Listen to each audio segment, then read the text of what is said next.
ನೋಡಿ, ಒಂದು ಸಿನಿಮಾಲ್ ನಾವು ನೋಡ್ತೀವಲ್ಲ, ಹೀರೋಯಿನ್ ನ ಇಂಪ್ರೆಸ್ ಮಾಡಕ್ಕೆ ಹೀರೋ ಏನೇನೋ ಕಾರ್ಯಗಳು ಮಾಡ್ತಾರೆ.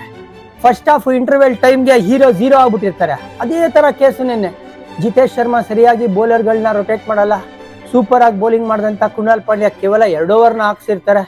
ಗುರು 2 ಓವರ್ 16 ರನ್ ಕೊಟ್ಟಿದಾರಮ್ಮ. ಅವ್ರ ಕೋಟೆ ಅಲ್ಲ 14 ರನ್. ಇನ್ಫ್ಯಾಕ್ಟ್ ಯಾಕೆ ಅವ್ರ ಕೋಟೆನ ಕಂಪ್ಲೀಟ್ ಮಾಡ್ಲಿಲ್ಲ? ಆಮೇಲೆ ಇವರು ಬೌಲರ್ ರೊಟೇಷನ್ ಎಷ್ಟು ತಪ್ಪಾಗಿತ್ತು ನೆನೆ ಅಂತ ಹೇಳಿದ್ರೆ, ರೊಮಾರಿಯಾ ಶೆಪರ್ಡ್ ಮಾಡ್ಬೇಕಾಯ್ತು 20th ಓವರ್.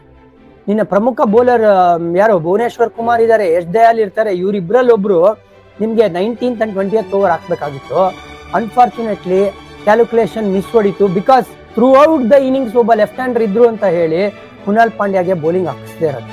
ನಾವ್ ಅವಾಗ ಯೋಚನೆ ಮಾಡಿದ್ವಿ, ಜಿತೇಶ್ ದ ಕ್ಯಾಪ್ಟನ್ ಎಡವಿದಾರೆ ಅಂತ ಬೇಜಾರ್ ಮಾಡ್ಕೊಂಡ್ಬಿಟ್ರೆ, ಗುರು ಜಿತೇಶ್ ದ ಬ್ಯಾಟರ್ ಬಂದು ಅದು ಪಾಪ ಅಂದ್ರೆ ಇದು ಪಾಪ ವಿಮೋಚನೆ ಮಾಡಿ ಎಂತ ಇನ್ನಿಂಗ್ಸ್ ರೀ. ಎಲ್ರು ಎಕ್ಸ್ಪೆಕ್ಟ್ ಮಾಡ್ತಾ ಇದ್ದೇನ್ ಗೊತ್ತಾ ಗುರು, ವಿರಾಟ್ ಹೊಡಿಬೇಕು, ಇಲ್ಲ ಸಾಲ್ಟ್ ಹೊಡಿಬೇಕು, ಇಲ್ಲ ರೊಮಾರಿಯಾ ಶೆಪರ್ಡ್ ಹೊಡಿಬೇಕು.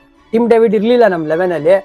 228 ನ ಚೇಸ್ ಮಾಡ್ಬೇಕು ಅಂದ್ರೆ one of the biggest hitters ಇರಬೇಕು. ಈ ಒಂದು required run rate every over 12 runs ball 1 ಇಂದ ಬೇಕಾಗಿದ್ದು ನಮಗೆ. ಅದನ್ನ ಅಚೀವ್ ಮಾಡಕ್ಕಾಗತ್ತಾ ಅಂದ್ರೆ ಆಗುತ್ತೆ ಅಂತ ಜಿತೇಶ್ ಹೇಳಿದ್ದು. 33 ಬಾಲ್ 85. ಗುರು ಇದುವರೆ ತನಕ 50ನೇ ಹೊಡೆದಿಲ್ಲ ರೀ ಇವ್ರು IPL ಅಲ್ಲಿ. ಇದು ಫಸ್ಟ್ ಎವರ್ 50 ಬೇರೆ ಜಿತೇಶ್ ಅವ್ರದ್ದು. ಎಂತ ಟೈಮಲ್ಲಿ ಬಂದಿದೆ.